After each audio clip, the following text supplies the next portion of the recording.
Good evening, young explorers. I'm Rukshani Vijayasiri, the Divisional Manager of Biomedical and Earth Science Division of sedssl. Welcome all to the NuFora 2021 of SEDS. Let me first welcome our honorable guest speaker, Dr. Helani Munasinghe. She is a member of the Ethic Review Committee of Faculty of Medicine, University of Sri Jayawardhanapura, and the director of the Center of Plant Material and Herbal Products, Jayawardhanapura. And she is a senior lecturer of the Department of Botany of University of Sri Jayawardhanapura. And she has a PhD from University of Birmingham, UK, and an MSc in Marine Biotechnology from Cheju University, South Korea. And along with her, we have here Mr.Isuru Priyaranga Silva with a BSc on Microbiology from University of Sri Jayawardhanapura. I welcome you also. And I would like to welcome produced articles through our SEDS page, sedssl page, and there are YouTube programs through sedssl YouTube channel. And Biomedical and Earth Science Division of sedssl in collaboration with sedssl, we have organized an event, NuFora 2021. The NuFora 2021 is a competition which will open up to all undergraduates from the state or private universities who will compete by researching and producing nutritional supplements for astronauts by using seaweeds and algae. This will be happening as a practical event and also done according to the global community's health and safety conditions because of the COVID-19 pandemic. Event will be held according to the terms and conditions which are provided by the organizing committee and the supervision of a panel of judges. And I would like to announce that there will be a raffle draw at the end of this event, so stay tuned to win prizes. Finally, the most awaited moment has come. I invite Dr. Helani Munasinghe to address the audience of NuFora 2021. Dr. Helani Munasinghe. Thank you, Rukshani. Yes, can you please allow me to do screen sharing?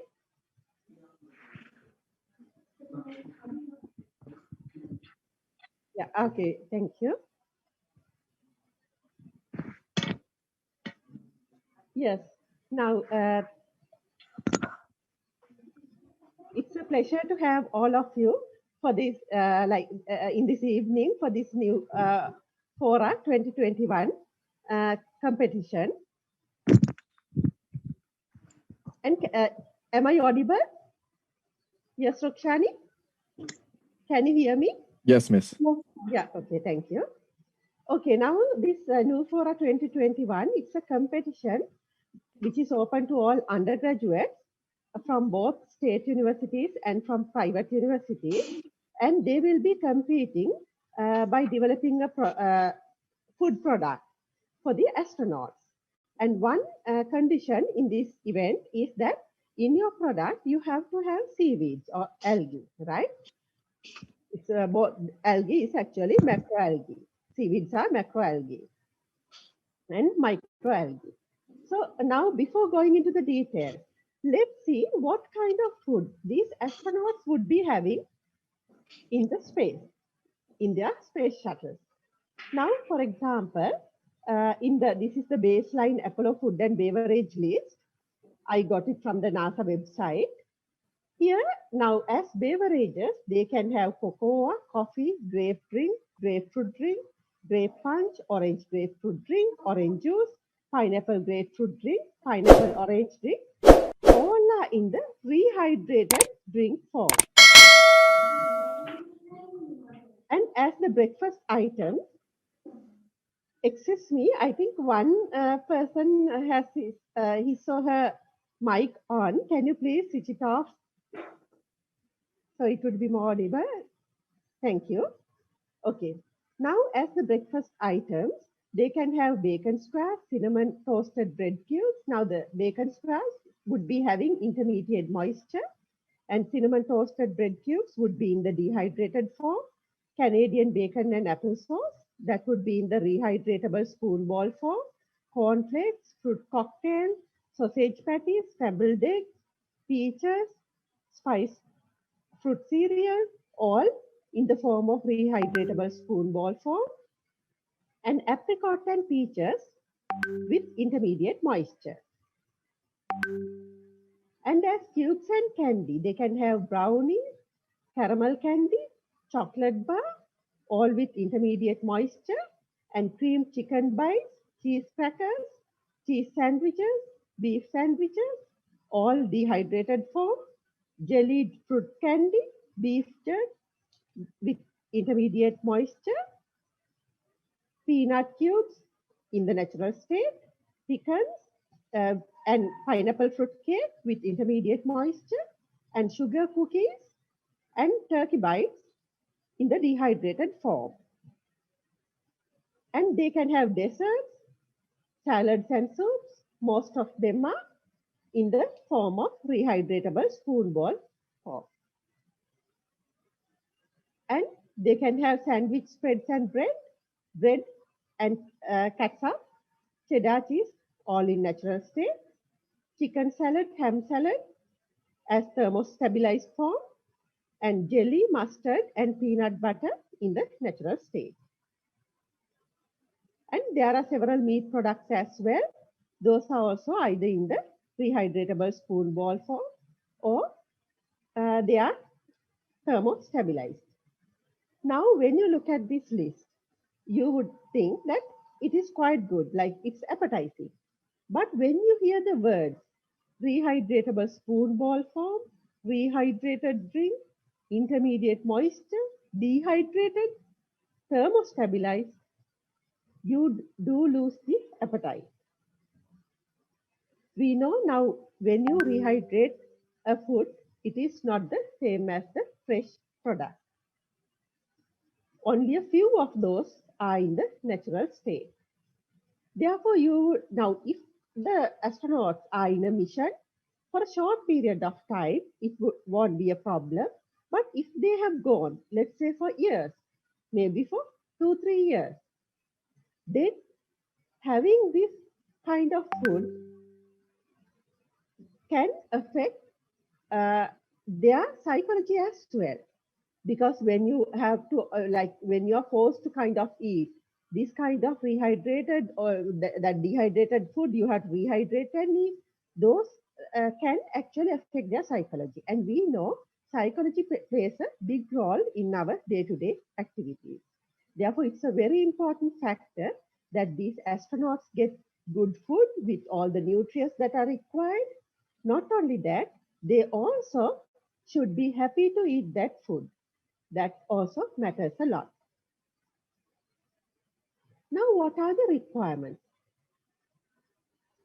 Now, this competition, this NuFora 2021 is a national event conducted among the Sri Lankan undergraduates. Now, there's a similar event that is organized by NASA called Deep Space Food Challenge. So if you succeed here, you can even enter that. And even if you do not participate in this, still you have the freedom to go directly to that food challenges, that competition as well. But I am just introducing that because if you look at that Deep Space Food Challenge competition, which is conducted by NASA, now there they have 3 categories. One for the USA citizens, second one for the Canadian citizen, and the third one for the international community. Now, for example, let's say a Sri Lankan is applying for that, then that person definitely has to go through the international category. Now, if you look at those, you can see that there's a monetary prize given for the USA category and for the Canadian category. People who are competing under those 2 categories, there's a big prize money there, about 100,000 lakhs. So, sorry, 100 lakhs in Sri Lankan rupees, 100 lakhs. So it's a big sum. But for the international category, there's only recognition that if you win the competition, you would be recognized as the winner, but there's no prize given. Now, when you enter competition, one thing you have to consider is, especially because this is where something you are developing a new product. You are going to do research and you are going to develop a new product. When you develop a new product, it doesn't come free of charge. You have to spend your time for that. You are putting some intellectual input into that. And then you have to spend some money. That money may come from some other source or from yourself. So somehow it involves a cost. Now, when you develop something with a cost, you should be able to gain something in return. Now, if you develop something, before you put it, now, if let's say you want to put it into the market, before that, you have to protect your product. Now, for that, the best is to get a patent right for your product. Now, let's say at the very beginning, you don't know what kind of a product you would be developing. And then after developing also, you don't know how good your product would be. Now, later, you may need to patent it if you realize that it's a really valuable product. But you should know what are the conditions of getting a patent right. Now, one main thing is that it shouldn't be something that is done by someone else already. But another important factor is, now you should have not disclosed your concept, your idea, or your product to others without signing a non-disclosure agreement form. Now, let's say you have told about your product to someone else. If that is revealed, you are not eligible to apply for a patent right because you have already given it to someone else. Someone else also knows it. Now, if you, for example, in this competition, when you enter the competition, you have to give your idea or concept or your product to these people who are organizing this competition. Now, before you do that, you should sign a non-disclosure agreement form with the competition organizers. Then they abide by that agreement and they can't disclose it to a third party. And if they, for any reason, if you need to disclose it, let's say, for example, after this event, you are going to apply for the Deep Space Food Challenge as well. Then you have to give it to another party. There also, you should sign a non-disclosure agreement form with them. Then later, if you realize it is an important product, important concept, or an important idea, remember that even concepts you can design, also you can get patent right. Then you can actually go for a patent right if you have signed non-disclosure agreement forms before that. Then it would be easy. Now, this is not a big thing, non-disclosure agreement forms. Now, if you are not aware of that, most of your universities, some universities, including University of Sri Jayawardhanapura, has a business linkage cell.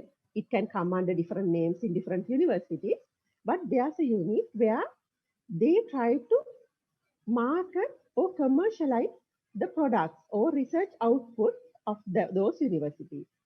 Now, for example, in Sri Jayawardhanapura University, in our business linkage cell, first you disclose your idea to them after signing a non-disclosure agreement form with them.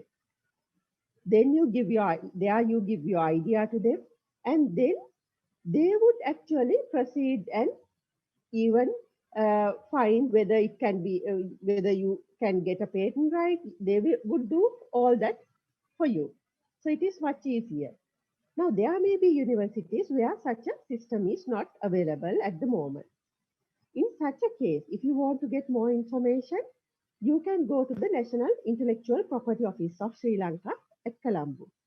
You can go to their website and get more information, and also you can get information from the office itself. Then you can protect your product, and then you are in a safe, and you would be able to commercialize your product in case if it is a successful, good product that you can do later if you realize it's a valuable product. And also another requirement is, now let's say you have developed, now this, here in this competition, you are trying to develop a food product for the astronauts. Now, if you are trying to develop a food and if you are doing a research for that, normally before you introduce it, you have to do a palatability test. That is to see whether the people like it. Now, for example, you may develop a very good product. It has all the nutrients which are required by the astronauts. It has like it's a compact size. It has a very long shelf life. It does not contain any toxic chemicals. All those requirements are satisfied. But if it is not appealing to the people, then it would be a failure. If people can't consume it, if they don't like the taste of it, it won't be a good product. Therefore, you have to do a palatability test to find out whether people like it or not. Now, if you are doing a test like that, because this is a new product which you are giving to human, you have to get ethical clearance because you are going to have human participants in your study. Now, some people think that getting ethical clearance it's a difficult task, but it is not if you do it carefully. Now, when you try to get ethical clearance, I will discuss some pitfalls that students fall into and why most of their uh, applications get most of the time like resubmissions. Rather, sometimes rarely you would get a rejection as well. But how to write a good ethics review application. Here, now when you try to apply for ethical clearance, some students think, for example, the scientific validity is not a matter. The ethics review committee is only considered about the ethical issues, where you think directly that this is an ethical issue. If it's going to do a harm to a person, that would be an ethical issue. That kind of things only. No, that is not true. The ethics review committee would look into the scientific validity of the study, whether it is scientifically sound. That is very important because they look into that because here in your study, you are involving some human participants, and those human participants, they have to spend their time for that study, and then they would be taking a risk by uh, consuming or taking a new product. But in, let's say your study does not have the correct sample size or your methodology is wrong, then actually the whole study is a useless thing. You can't get good results. Then using humans for such a study, spending their time, all that is not ethically correct. To do something useless, if you are spending someone else's time and asking them to take a risk, that is not ethically correct. That is why the ethics review committee will look into the scientific validity, whether it is scientifically sound. That also they will look into. And also you have to have the correct sample size. Some students think, now if you can have more sample size, better, because statistically that would be better. But you have to go for the correct sample size. If it is lower than the required sample size, then obviously you are not going to get good results, and that is wrong. That is not ethically correct to do that study. On the other hand, if you are using more than the required number of participants, let's say you do a sample size calculation and you are using more than the required number, that is also ethically wrong because you are exposing extra people unnecessarily to that risk and taking their time as well. That is also not ethically correct. Therefore, you have to calculate the sample size and use the correct number. And also you have to have a good literature survey. Sometimes the students think you can just write something and that is not required for the ethical clearance. That is important because there you show that you have done a thorough literature survey and you know the background of the study, and then you are ready to do a good study. Therefore, you have to do a good literature survey and submit that with your that application to the ethics review committee. And now when you do this, another tip, this is just a tip for you. Now this review form. Review form is available in most of these ethics review committees have their own website, and in their websites normally they have this review form. But that is not for you, it's for the ethics review committee members, for them to review your application. That is the form they use to review your application. But if you look at that review form, and if you check your study, the application with that, then you will be able to find out whether there are any missing information in your application. Because the reviewer will be checking whether your application is written according to the requirement, whether it satisfies the requirements of that review form. Therefore, you can do it yourself before you submit it and find out whether there are any missing information, and then you can correct that and submit a good application. Because normally these ethics review committees, they may be having their meetings once a month, and if you let's say submit, and if it gets a submission, you have to send it again to the next month's committee. Therefore, it takes time. Therefore, you can save that time if you write a good proposal and application and submit. Therefore, compare your application after you write it, compare it with the review form to see whether it satisfies all those criteria. And now in this competition, I told you that this use of algae is a must. Now, algae, people used to call them seaweeds, but they are not weeds anymore. It's a huge resource. Now, I did my master's degree at Cheju National University, South Korea, and there, in each and every meal, they would consume seaweeds, especially macroalgae. Therefore, it's a good resource. Being an island nation, actually, we have neglected it. It's a very big resource that we have neglected. So it's they are not weeds anymore. Now, this algae could be macro or microalgae. And if you want to find out more information about the species which are available in Sri Lanka, you can check this ABC taxa, which is available online. And you can get more information about the algal species available in Sri Lanka. And why are we interested in these seaweeds? One reason is their fast growth rate. They can grow very fast and then spread very easily. And they can, not only that, they can withstand harsh conditions. Now, it's been proven by them because they are lower plants.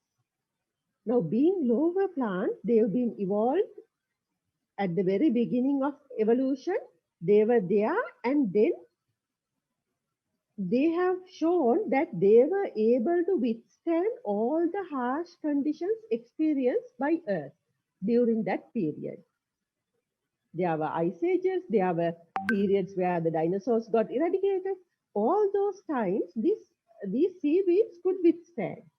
And that's why they are still there.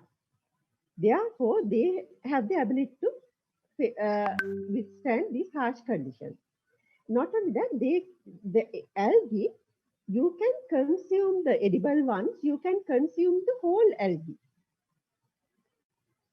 A few may have a bit of a hold fast, but except that, normally you can consume the whole algae. Therefore, the waste would be minimal. And then they have a lot of nutrients. Especially, they have a lot of micronutrients and also macronutrients. Now, I am not going to go into the details of this because this is a competition. And as students, you have to look into those details, get information, read literature, and collect information and come up with a good method and what kind of algae can be used, what are the good ones, what are the edible ones. That information you have to find out. And they can be easily grown. Normally, they grow floating, or they can be grown suspended in water. And Now, one of my students, she has done a research and she found that some of these marine algae, they can be grown in freshwater as well. And also, this, as I told you before, in the diet plan of the menu of astronauts, it's most of them are rehydrated and or intermediate moisture or thermostabilized. But this may be a chance for you to provide them with fresh food, because growing algae, it could be you may be able to grow it, or you may be able to incorporate it into the food and send it. It's up to you. It's your plan. It's your idea. Now, this algae has a fast photosynthesis rate. Therefore, it can provide oxygen as well. In the spacecraft, that is also a requirement. So they would be able to provide some oxygen as well. Not only that, their carbon sequestration rate is also very fast. Therefore, they can absorb carbon dioxide very easily. And also, not only that, they can remove ammonia also from wastewater, because waste management is also another issue within a spacecraft. And sometimes when we talk about this algae, you may think that you have to use the whole algae just directly as the food into the food. No, from this algae you can get some hydrocolloids like agar, alginate, and carrageenan are the main one. Now here these you can incorporate into your food, so you don't have to directly have the algae directly in that.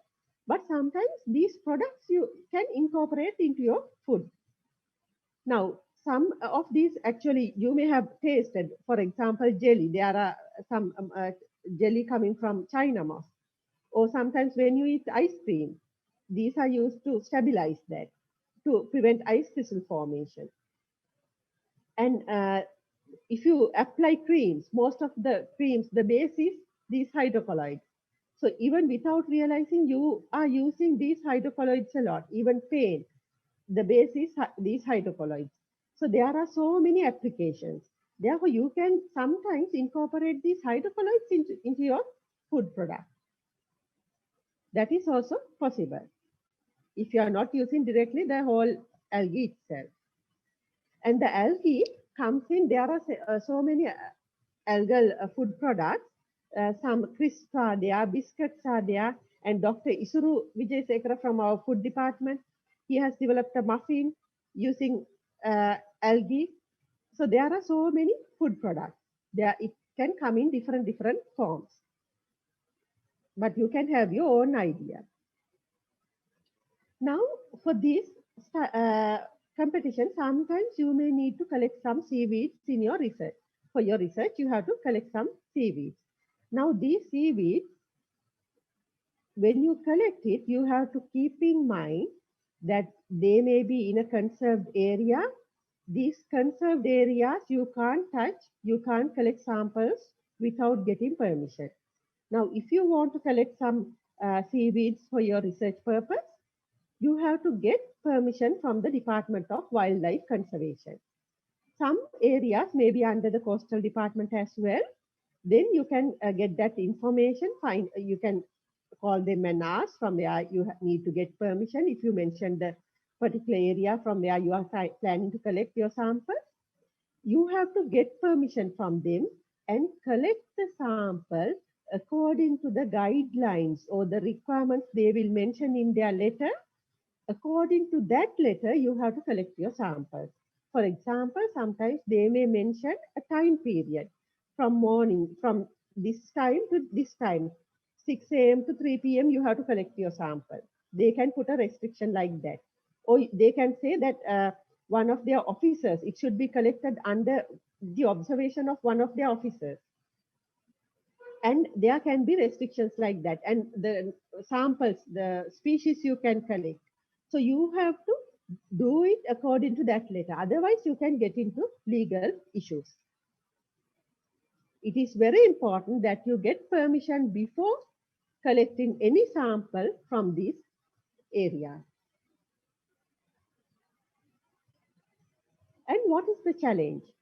Now, the challenge is to provide all daily nutrients that are required by the astronauts, and you have to provide a variety of palatable and safe food choices, enables acceptable, safe and quick preparation methods, and you should realize that there would be a limited supply from Earth, or there may not be any supply from Earth as well in some missions. And when it comes to food safety, now we know that these food preservatives, most of them are not good for our health, and if you can avoid them, it's better. And you should avoid using toxic chemicals in food preparation or in cleaning the utensils. And also, now if you think of some food additives like food coloring, now there may be some food coloring called permitted food coloring. Now when you hear the word permitted food coloring, you get the impression that they are good for health. They won't do any harm, but that is not the case. Now, for example, some of these permitted food coloring which are permitted in Sri Lanka may not be permitted in another country. What is permitted there may not be permitted in Sri Lanka. The lists vary. And not only that, now these permitted food coloring, some of those permitted food coloring are known carcinogens. And some of them are known to cause DNA aberrations. Therefore, you have to be aware of that. And then even these permitted food coloring, if you add these permitted food coloring in combination or in isolation, more than 100 ppm, that is also toxic. Therefore, sometimes when you make a cake at home, sometimes we think we can add any amount of permitted food coloring to get the desired color. That is not good. You should, if you can, try to avoid food coloring, or you should minimize the use of those because they are not good for health. There are some other health issues as well. Therefore, some of these chemicals may not be good for your health. So you have to keep those in mind when you try to develop a safe, good product for these astronauts. And now this is just for your interest. Now I told you now this event is a national event. NuFora 2021 is a national event which is held by this sedssl and sedssrilanka. And a similar event is available, this Deep Space Food Challenge by NASA, conducted by NASA. And that they have these rules, competition rules. From there, you can get some tips, but please keep in mind, it's a different competition. This NuFora 2021 is a different competition. Therefore, you have to keep in mind that this Deep Space Food Challenge is not the same competition, but from their rules, you might be able to get some clues on how to come up with a good product. What kind of things you need to look into, like what kind of details you have to improve. And after that, I think I would like to thank Dr. Isuru who introduced me to this session, and also sedssl and sedssrilanka for organizing this event. And then Mr. Priyaranga, he will talk more on how to develop this product to suit the requirements of the astronauts. Thank you.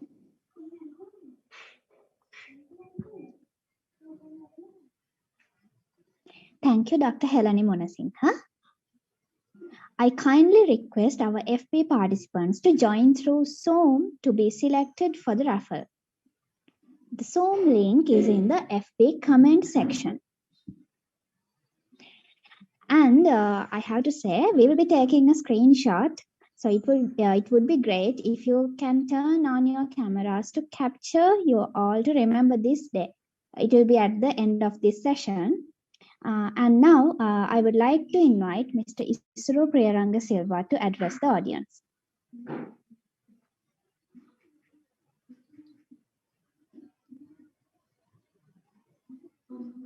Mr. Isuru Priyaranga Silva. I'm here. Can you just give me access to share my screen?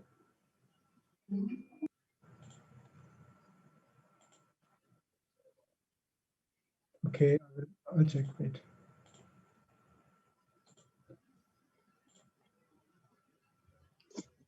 Can you all see my screen? Yes, sir, we can. Okay.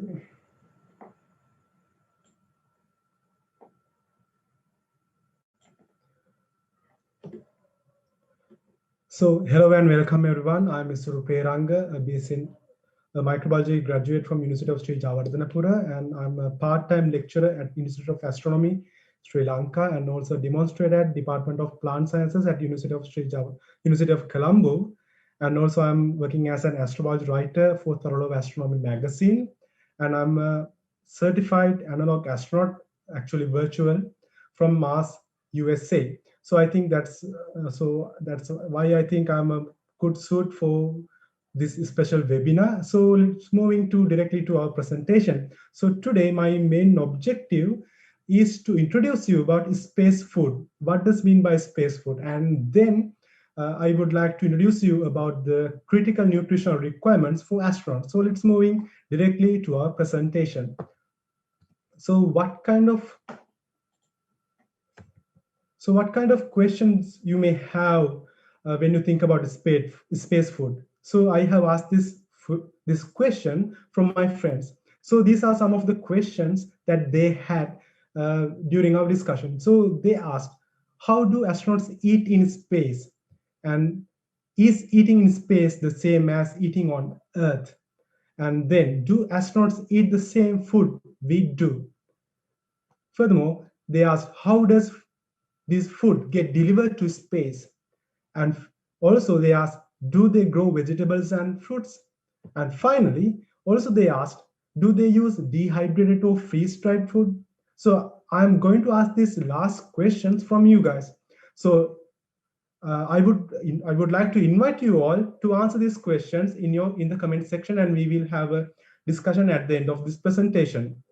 So what's the best one, dehydrated or freeze-dried? Or do you have any other idea? If you have any other good idea, just keep it as a secret because this is a competition. Okay, let's moving to have some basic idea about space food and its development. So before you are going to discuss about space food, you definitely have to have a very good idea about the initial type of foods or the early food that they had in the space missions. So Mercury mission was the first mission that used space food. So John Glenn was the first person to eat in space. So he had his food in an aluminum tube. As you can see here, it's like a toothpaste tube. So it had semi-liquid food.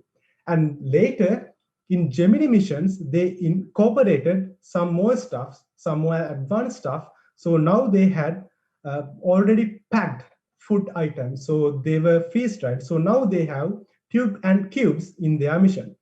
And later, in Apollo missions, they had even more developed food products, and they had a lot of varieties than they did in the previous missions. And if you can see here, the packaging is also improved further than the previous mission. So here you can see a little bit extension to this packet, and I will discuss about the importance of this part. And so as you can see here, and as Dr. Helani discussed earlier, there were so many variations, so many varieties of food in their menu in the Apollo missions. Okay, so later they developed their Skylab missions. So they did so many experiments in the space, and they had in this mission they had one of the best space food systems. So as you can see in this image, this is a special tray. So there are special holes for each and every food item. So they are in a can form. So when you put them in this tray, you can heat them within this tray itself. So you do not have to have another microwave or another special facility to prepare your food. Also, they had a very catchy dining room and table in this Skylab. So after the Skylab, these missions, they entered to shuttle space era and then ISS era. So how do they eat now? So you saw that how they ate in the previous missions, and you saw that how they developed during each missions. And now let's see how they eat now in ISS at the moment. So there's a small video clip. So let's have a look.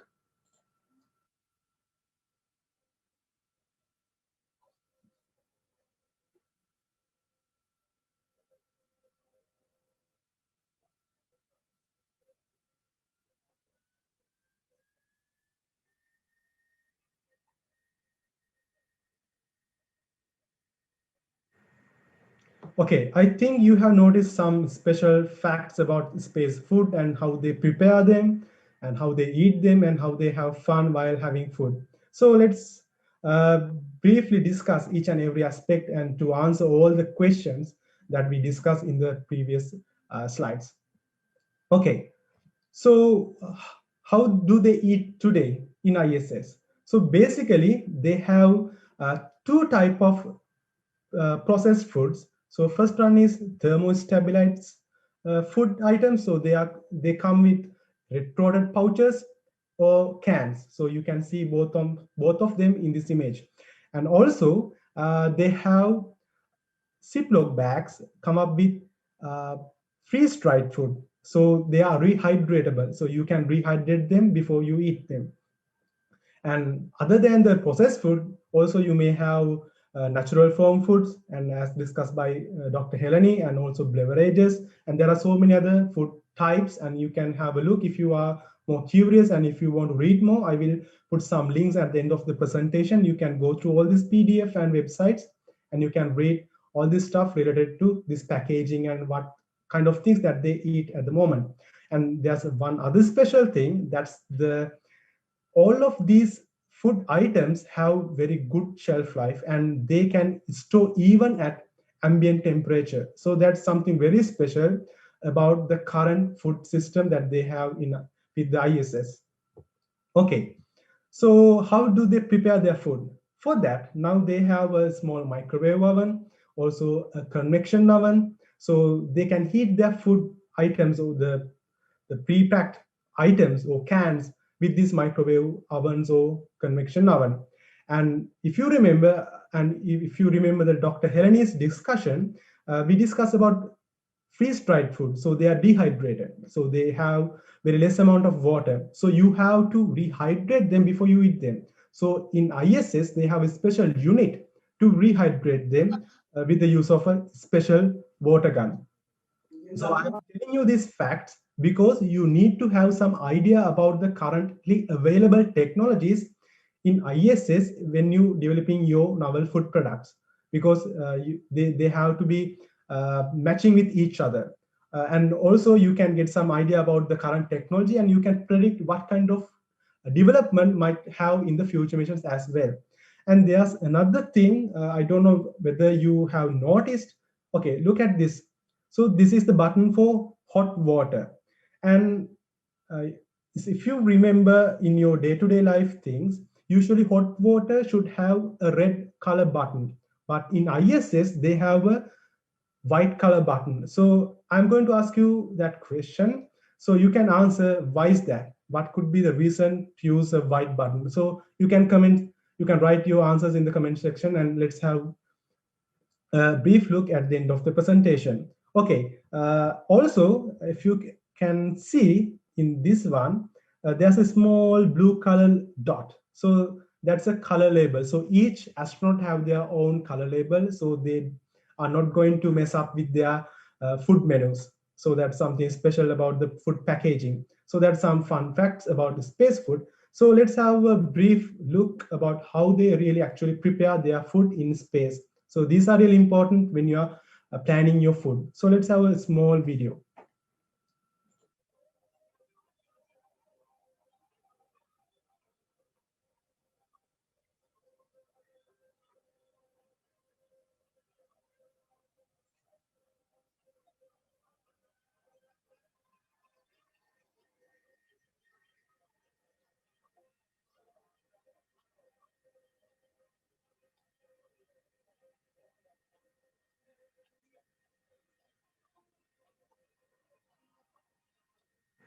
Okay, so I think you saw all the microwaves, the food warmers, and how they rehydrate their food. That's the basic technology that they use to prepare their food in ISS. Okay, so having saying that, so who made this food for astronauts? So for that, they have a special lab in NASA that's called Space Food System Lab. So they test, prepare, and package this food for astronauts. And they have up to 250 food items, and they are ranked by astronauts depending on their taste preferences. So as you can see in this image, they give those food items to astronauts, and they taste each and everything, and they rank them. So if you make a special or novel food for astronauts, you have to get passed through this step. So taste is a really important step to commercialize your space food. So keep in mind when you are going to design your space food. Okay, so saying that, so how, so in the in this slide, you saw that how they prepare the space food and who prepare these things. So how they uh, deliver deliver this food to the space station. So for that, they have a cargo ship, or we call it supply ship. And if you are familiar with the recent SpaceX missions, this is the SpaceX Dragon. So this is a most recently used cargo ship for the to the ISS. So usually for every 4 to 6 weeks, they send a cargo ship with at least with 1 ton of goods at a time. So this 1 ton may include 3 meals plus snacks per day per astronaut. So now you can calculate. So per astronaut, there's a 3 meals plus snacks per day. So there are 6 crew members. So you can calculate how many meals are there for 6 crew members, and also for 4 to 6 weeks. And other than that, there are some emergency food storage, like they have extra food for 3 weeks, so they can use it in an emergency situation. And for this space food delivery, the biggest problem that they face is the food weight, or we call it payload. Okay, so one food portion usually for one food portion it weight about 453 grams, so that's 1 pound. So usually for one portion of food you have to burn $10,000 of worth fuel for just one portion of food, just to deliver from ground to space station. So as you can see, your one food portion worth a lot, and this is a huge problem to NASA. So how they can overcome this issue? So for that, what they do is they simply try to reduce the weight. So how can they do this? For that, they use freeze drying method. So by freeze drying, they remove about 97 to 99% of water from this food, but actually not from all the food, but some selected foods.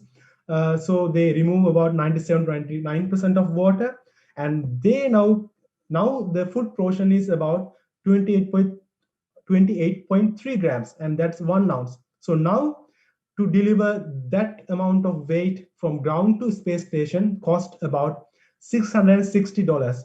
So now you might think that's not a huge saving, but if you do the math in the previous section here, this is just for one portion, but for if you calculate it by multiplying 3 meals per day per astronaut, and if you multiply it by 6 astronauts, and for 6 weeks, it's a huge amount. So you save a lot of money just by reducing their weight. So that's really important. So when you designing your food, you have to think of reducing your food weight in order to make it for more commercial applications. Okay, so having said that, there's so why they use freeze drying, and I'm not going to discuss this in detail here because this is a competition and it's up to you to decide. And if there might be very good other methods to reduce the weight. So you can come up with your own novel ideas, and you can incorporate them in your competition. Okay. So the other issue that they are having for the delivery of this food from ground to ISS is the waste, percentage waste. So as given by NASA, the numbers are huge. So here you can see per astronaut per day, they usually send 1.72 kilograms of food. That's for one astronaut per day. And for each of these food, for just one, the 1.7.2, that's the food amount that they need for one day. So for that, they generate, for each day, they generate 1 pound or 0.45 kilograms of waste, and they are just packages or the coverings of this food. So when you design your food, please try to come up with novel ideas to reduce this waste pack or the packaging material. So you can come up with your own ideas to reduce this the covering or the package waste for this space food items. Okay, so for that, you can refer this PDF. It's a really good one, Space Food and Nutrition. So in this ebook, there are so many paragraphs, activities, equations, and many descriptions about how you can deal with this space food related waste and how you can reduce them. And you can read more about this in this special PDF, and I will give the link at the end of the presentation. Okay, so now we know how you prepare the food, what are the main physical requirements for the space food. Now let's have a look, what are the critical nutritional requirements for astronauts. And for that, you have to have some idea about space medicine. So the biggest problem that occurs for the space medicine is by microgravity. So microgravity is the biggest challenge because microgravity means actually the weightlessness. So you do not feel your weight. So that's what mean by microgravity. And so by microgravity, the biggest challenges occur. The biggest problems happen to your bone, your skeleton system, and your muscles. So how it happens? So basically, as you can see in this image, your bones are getting, your bone density is getting reduced. And this is because our body under microgravity thinks that we do not have to have very strong bones and muscles because our legs do not feel much weight. So it thinks that we do not have to have a very strong bones and muscles to withstand our body against gravity. So our body tend to remove much calcium from the skeleton system or proteins from the muscles. So this is a huge problem. So to overcome that, scientists have proposed that they have to do some workouts every day, at least 2 hours per day. And not only that, they need some nutrition. And to overcome with this osteoporosis-like situation, they need some calcium-rich food, and then they need vitamin D. And as you know, in ISS, they do not have much solar energy in their skin. So our skin can't produce vitamin D. And as you know, vitamin D helps to maintain our bones and other stuffs. So if our food contains much calcium-rich foods and much vitamin D, it would be a good advantage. Also, vitamin K is really important to your bone health as well. So when you design your food, try to think about these things. So your space food should have a little bit higher, higher calcium and vitamin D and vitamin K levels than the ordinary meals that we eat day to day. And also they should have some extra or a little bit higher amount of proteins than our ordinary meals. Okay, and there's another challenge they are facing in space missions or space flights, and that's the oxygen damage. And that is caused by the higher concentration of oxygen in space station or maybe in their spaceship. So this oxygen damage can cause to cancers or any other issues in our body. So for prevention from that, scientists suggest them to use more vitamins and antioxidant containing foods. So basically they are the fruits and very colorful vegetables and fruits. And or you can incorporate these food items with your seaweeds and with your own proportions.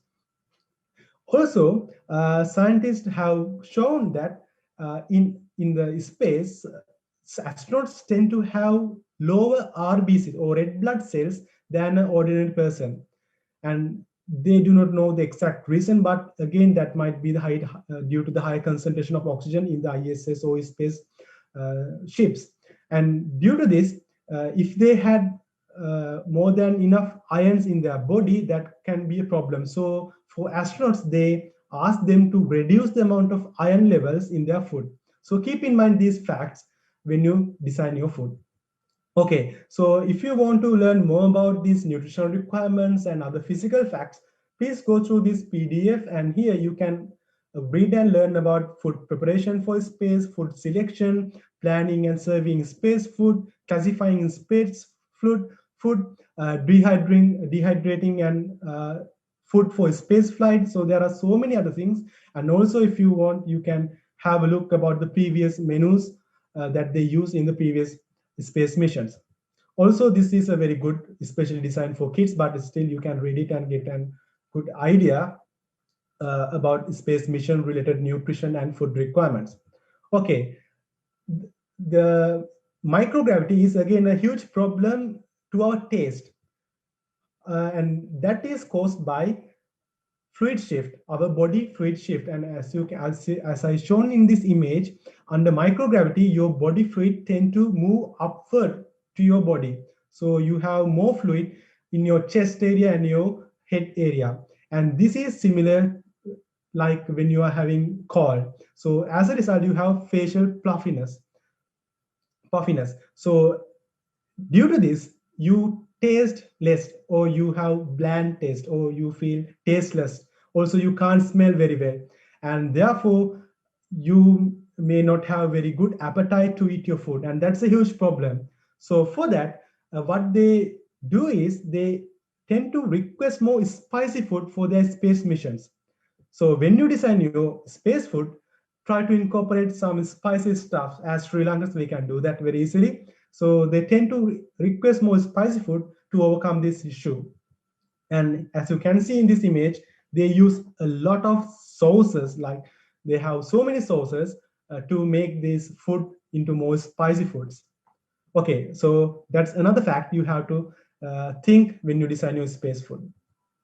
And also, you have to know that they do not use powdered form salt and pepper. So they use liquid formed salt and pepper. And I think you can guess the reason why. I'm not going to discuss it at the moment. Okay, so if you want to read more about taste in space, this is a good PDF. You can go through it and you can read it. I will put the link at the end of the presentation. Okay, so food is not only about nutrition and your health, it's also good for your psychological health. So it's well-being. So in ISS or in any other space mission in the future, usually this is the only time that they gather each other into one place. So here in ISS they have 6 crew members, so they gather during their lunch, or maybe their breakfast or their dinner time, and they share their stories. So that's really important for their well-being. So if you have designed a very tasteless, very nasty food, that could be a huge problem to their well-being as well. So think about all these facts in this when you're designing your space food. Okay, so mission to Mars is a huge problem compared to what we have with ISS, because Mars mission takes a lot of a very long time period than we do with ISS. So the supplies are very limited, and as you know, it takes about 6 months to 9 months to reach Mars, and from Mars to Earth it takes about 6 to 9 months to back to Earth. So you can't have much supplies during these missions. So the biggest problem is food. So you can't practically, it is a challenge to provide so much of food for this kind of very long period of duration. And let's do a small math. Okay, or let's say this is just an imaginary thing. Okay, so imagine that astronaut need 3 sandwiches per every day. Okay, per astronaut, uh, we need 3 sandwiches every day. Okay, so let's do the math. For week, so he or she need 21 sandwiches, and for month, he or she need 84 sandwiches. Okay, so per year, he or she need 1008 sandwiches. So that's a lot of sandwiches. Okay, so there's not only one astronaut in the mission. Okay. Imagine that this is about a 1,000-day mission, roughly about 2.5 year of mission. So for 2.5 year mission, this one astronaut need 3,000 sandwiches. So can you store all this food in a spaceship for such a long period of time? Okay, so now do the math for 4 astronauts. So for 4 astronauts, you can calculate if it is 3,000 for 1,000 days for one astronaut, it should be 12,000 sandwiches for 4 astronauts for 1,000 days, and it equals about 8.7 ton of food. So how you can store such large amount of food in a spaceship for this kind of journey? So you have to think about all these facts when you design food, especially space food for a long period of for a long space journey. And that's where scientists think about in situ resource utilization, or we call it, we use the resources we have on board. So scientists do experiment in ISS to plant or farm under microgravity. So in future, they are planning to plant vegetables and fruits in Martian surface. But again, there's a huge problem. That's because plant needs a lot of water, and it needs a lot of regolith or soil and nutrients to grow these things. And that's where algae come in handy. So as you can see here, actually this image is for the protein requirements. So to produce 1 kilograms of protein, usually the highest amount of water is taken by cow. And you can see the freshwater footprint is really high when we think about the animal meat per 1 kilogram. Even for plant-based protein sources, it is still really high.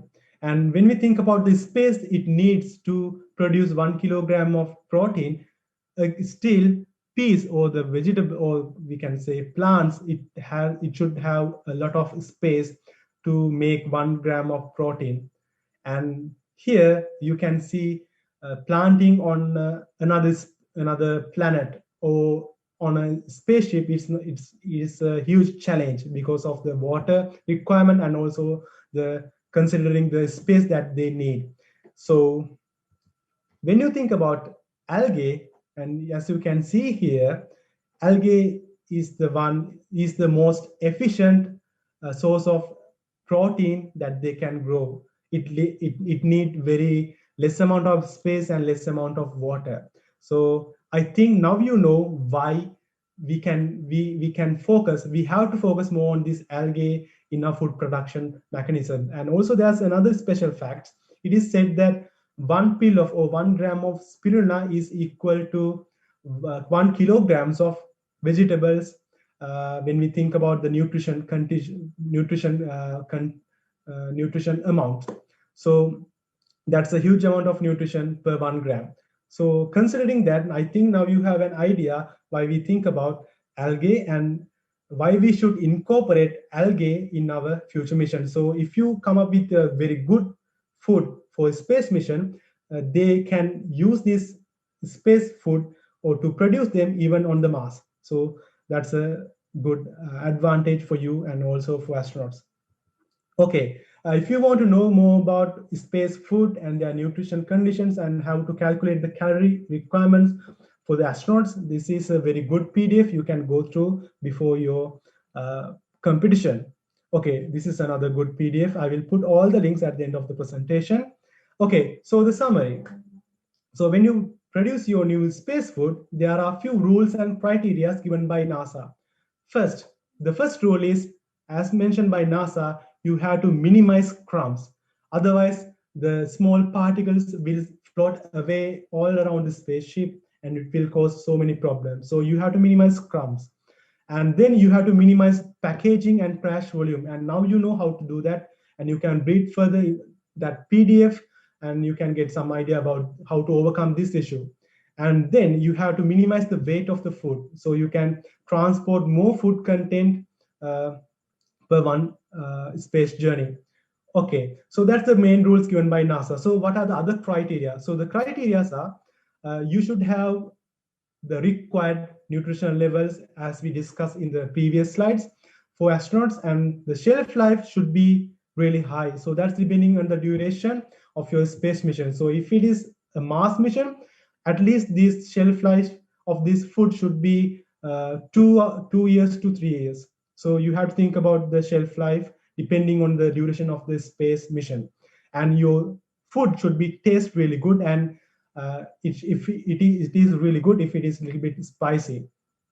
And also this food should be easy to prepare on board or in the spaceship, and also should be easy to eat during the missions. Okay, so that's the summary about the space food and the rules and criteria you have to think when you go through all these stuffs. Okay, so these are the references. Actually, I have added all the references in my blog. I will put that link at the end of this presentation. You can have bookmark and you can go to my blog and you can refer all this PDF, all the YouTube videos, and all the other resources recommended by NASA. And I would like to give my special thanks to Dr. Latina Taylor, because she's the one who recommended me all that PDF for you to refer. Also, I would like to thank Dr. Helani Munasinghe for giving me this opportunity, and also to SDS or USL for having me for this special session. So if you have any questions, now it's your time to ask. You can comment, you can ask it on the comment section, or you can just unmute yourself and you can ask it. And while doing that, I will put my link. So please make a bookmark and go through all the links and resources. And I would like to wishing you all the very best for your competition. And thank you all.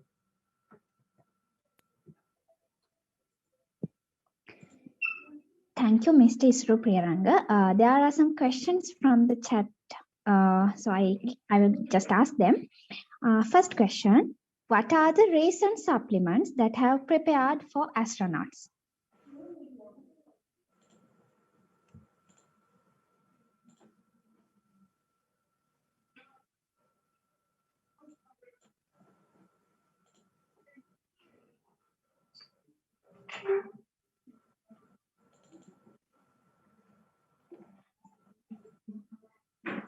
Mr. Isuru Priyaranga Silva. Okay, wait. Okay, wait. I will just put my link and I will answer that question. Okay, sure.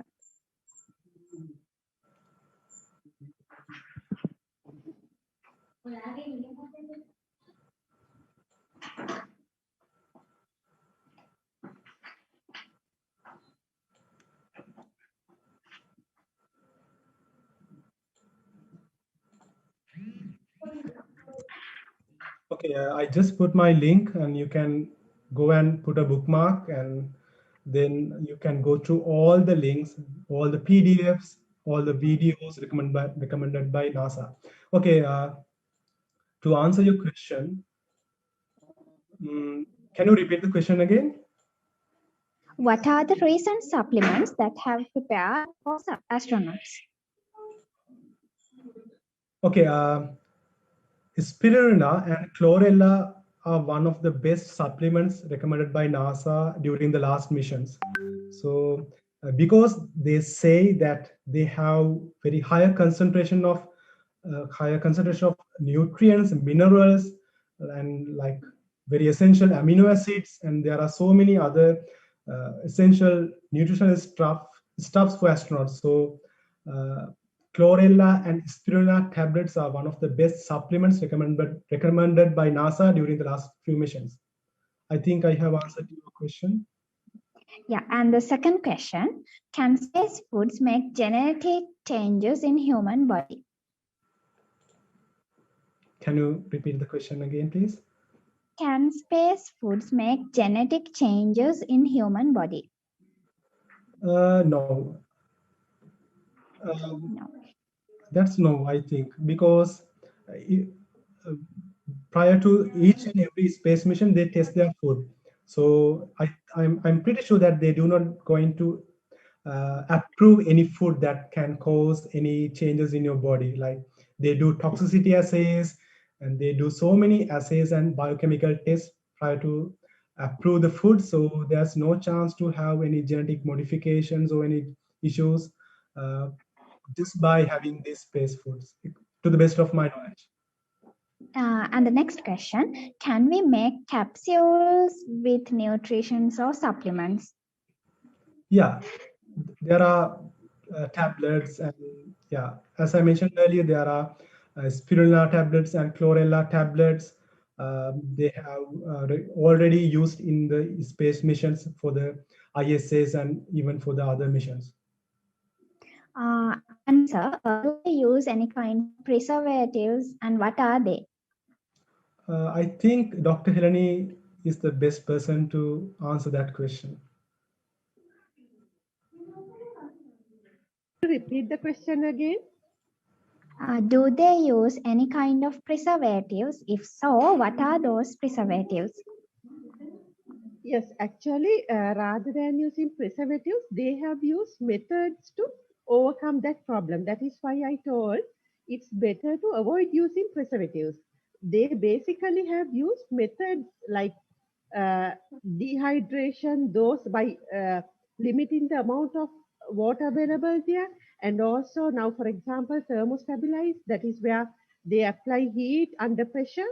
So that way they have taken measures so the food will stay for a long time. The shelf life could be increased without adding any preservatives.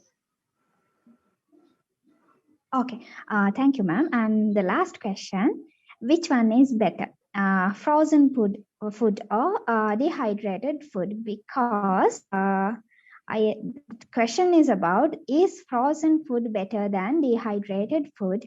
Because they will have to mix dehydrated food with something else like milk or any liquid thing. Which one is better? One thing is it depends on the food type. For example, if you are having some dried food which is more palatable in that dried condition, that is better. But it depends on the food item. And also, because this is a competition, we can't say which one is good. It's up to you to decide. You can do a palatable test and see which one people prefer more, and find out what is the best one, because you can't say this one is better than this method is better than over the other method, because it depends on the food type you have and your product. And another question is there, how does gravity affects on the digestion? That's actually a very good question. Recently, there was a publication on the gut microbiology and the microgravity. So it's actually it's not directly to maybe not directly involved to this answer, but I think you can have some idea about the uh, the effect of microgravity and the gut microbiology. Gut microbiology means that the microorganisms that live in your gut, so they do a huge role for your digestion in your gut. So scientists have found that under microgravity, your colon may have some leakages, and due to that, the colon or the that microbiome can be changed, and it can have some effect on your digestive system. And also, if you think about the food moving mechanism, actually there's no effect on your food moving mechanism due to the microgravity, because we have a special mechanism to pull the food from the upper side to downside without having gravity. So basically, the only known the effect, as I know up to now, is related with the gut microbiome and microgravity issues. Okay, sir. And another is there. Are they using any kind of hurdle methods to extend shelf lives? Sorry, can you repeat? Are they using any kind of hurdle methods to extend shelf lives? Actually, they use for now, for the best of my knowledge, they what they have used to increase shelf life is the removing of water. So basically, dehydration and freeze drying. So imagine that if you can remove 99% of water from a food, so there's no chance of microorganisms having to grow again on that food. Also, they irradiate that food, and so that's the way that they increase the shelf life of this food. So just by doing freeze drying, by irradiating, or maybe by doing thermostabilizing. So that's the main processes that they use to increase the shelf life. Okay, thank you, sir. And here is the time to announce the lucky winners of the raffle draw. First lucky winner is Tejan Lianage. First lucky winner is Tejan Lianage. And the second lucky winner is Tatsara Dilan. Second lucky winner is Tatsara Dilan. I congratulate both Tejan and Tatsara Dilan.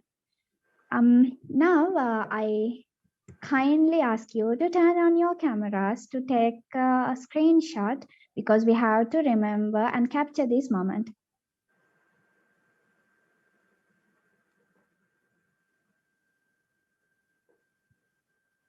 Can you please turn on your web cameras?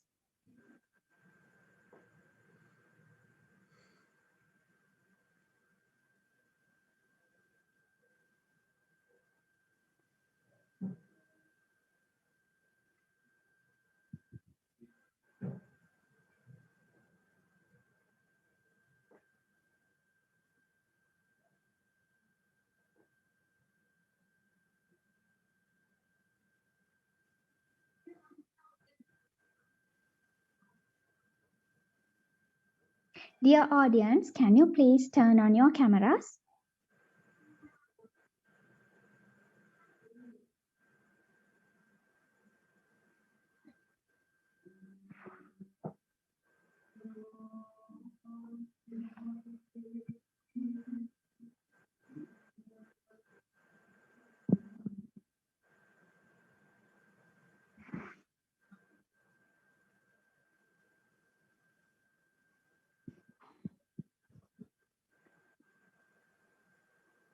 Sure.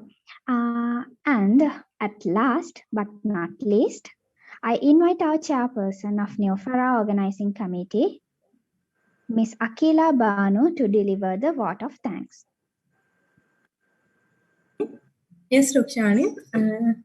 I convey my best wishes to Honorable Chief Guests, members of the Organizing Committee. I, Akila Banu, the Chair of the Organizing Committee at NuFora21, consider the occasion as the honor and privilege to extend the vote of thanks. Once a great man visited, feeling thankfulness and not expressing it is like wrapping a present and not giving it. Today, I take the opportunity to put all my gratitude into words. On behalf of the organizing committee, I would like to thank our chief guests for taking their precious time out and presenting to be the chief guests. Dr. Helani Munasinghe and Mr.Isuru Priyaranga. Indeed, your words have inspired the students, and also I would like to thank all of you to be part of this event. I wish you all the very best. Thank you all.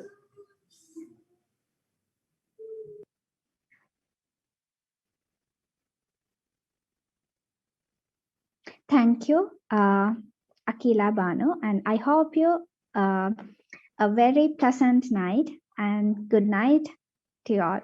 Thank you.